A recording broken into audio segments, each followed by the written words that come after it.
Madalas ay naririnig natin sa mga balita ang about sa tsunami. Pero bago nga palang lahat, kamusta kayong mga kaibigan? Ako nga pala si Mary Grace na nag-uulat at ibabalita ko sa inyo kung paano nagsimula ang tsunami.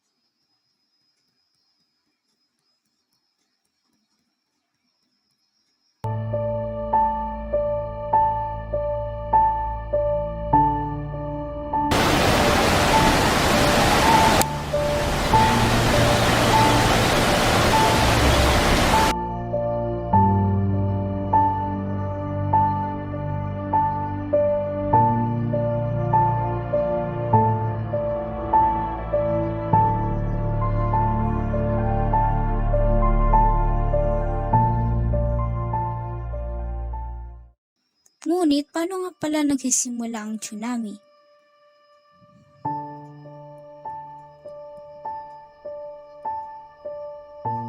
Ang pinakasanhi ng seismic na alon na dulot ng isang sari ng mga malalaking alon mula sa isang lindol sa ilalim ng tubig. Maaari rin itong mabuo sa pamamagitan ng isang pagguho ng lupa, pagsabog ng bulkan o meteorite. Ang madalas na sanhi nito ay paglindol sa ilalim ng karagatan. Nakita na natin ang mga seryosong epekto